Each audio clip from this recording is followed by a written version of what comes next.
आज अचानक अफरा तफरी तब मच जाती है जब अचानक ट्रक से बहुत तेज धुआं निकलने लग जाता है। आज नए साल का पहला दिन होता है और 30 डे डेली व्लॉग चैलेंज का होता है 18वां दिन। हम जल्दी से चले जाते हैं मेडिकल को। आज जिम भी नहीं गए होते हम, जल्दी से हम मेडिकल पहुंचते हैं और जल्दी से मेडिकल पहुंचने के बाद हमारे हर रोज की तरह जो काम होता है वो करते हैं। लाइट खोलते हैं, फिर जैकेट खोलते हैं और दुकान की साफ सफाई करने लग जाते हैं, क्योंकि थोड़ा धूल भी हो गई होता है। लेकिन आजकल जो हमने सीट लगाई होती है इससे थोड़ा कम हो रही होती है धूल।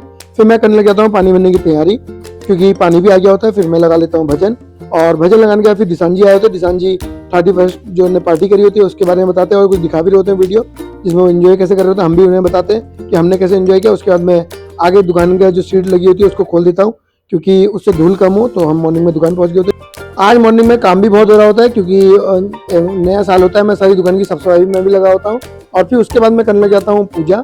और हर रोज की बात ही अच्छे से पूजा करने के बाद फिर आज मॉर्निंग के टाइम में आज हमसे मिलने आ जाते हैं बबलूदा। आज हम जिम में नहीं गए होते, तो ये बताने आए होते कि आज जिम क्यों नहीं आए पूछने। तो ये जिम गए होते, जिम से आ रहे होते हैं। और लेकिन मैं नहीं गया होता हूँ। थोड़ी देर में आते हैं दपोला जी और मोंटी भाई सुबह सुबह मॉर्निंग में बैठने। दपोला जी को कहीं काम से जाना होता है, शायद गर्लफ्रेंड से मिलने, तो वहाँ चले जाते हैं। उसके बाद मैं चले जाता हूँ दिन के टाइम में घर। मुझे घर जाना होता है खाना खाने, और वो सब करने के बाद मुझे मार्केट भी जाना होता है मेडिसिन लेने। तो मैं जल्दी से अपने पंचायत वाली घर वाली दुकान पहुँचता हूँ, जहाँ से मुझे कुछ ऑर्डर लेना होता है। और पीछे नहर वाले रास्ते जिससे ट्रैफिक कम मिले, इसलिए अलग अलग स्टॉपिस के बाद जाके मैं जल्दी से मेडिसिन लेके आ जाता हूँ, क्योंकि मुझे मार्केट में भी जाना होता है मेडिसिन लेने। तब देखता हूँ कि अचानक देवल चौर चौराहे में अचानक एक ट्रक से बहुत सारा धुआं निकलने लग जाता है, जिससे पूरे रोड में अफरा तफरी मच जाती है।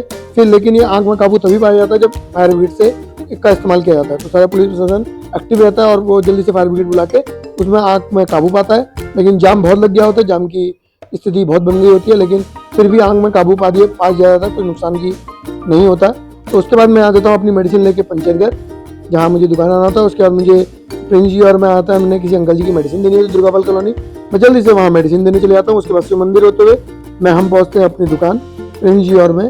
तो मॉर्निंग के समय में फिर धपोला जी भी आने वाले होते हैं, तो हम जल्दी से पहले मेडिकल पहुँचते हैं। फिर वरुण जी मिलने आ गए होते हैं तब तक। लेकिन थोड़ी देर में जब तक प्रिंस जी अपने हाथ सेक रहे होते हैं तो अमित शाह जी पहुँचते हैं, और आज सुवम जी भी कहीं घूमने जा रहे होते हैं, सुवम जी भी निकल जाते हैं। फिर धपोला जी हम कहीं से शॉपिंग करके आ रहे होते हैं और हमारे लिए पेटीज भी लाए होते हैं और नया चश्मा भी लेके आए होते हैं अपने लिए, क्योंकि इन्हें कहीं ट्रेनिंग में जाना होता है थोड़े दिनों बाद। तो तब तक हम पेटीज का आनंद उठाते हैं, और पेटीज का आनंद उठाने के बाद उसके बाद शाम के समय आता है पिंटू दा और बबलू दा। नए साल में हम ये आज मिलने आए होते हैं। उसके बाद शाम के समय में चले आता हूँ अपने पंचेतर वाली दुकान। आज कोहरा भी बहुत आने लग गया होता है, लेकिन पंचेतर में थोड़ा कम होता है।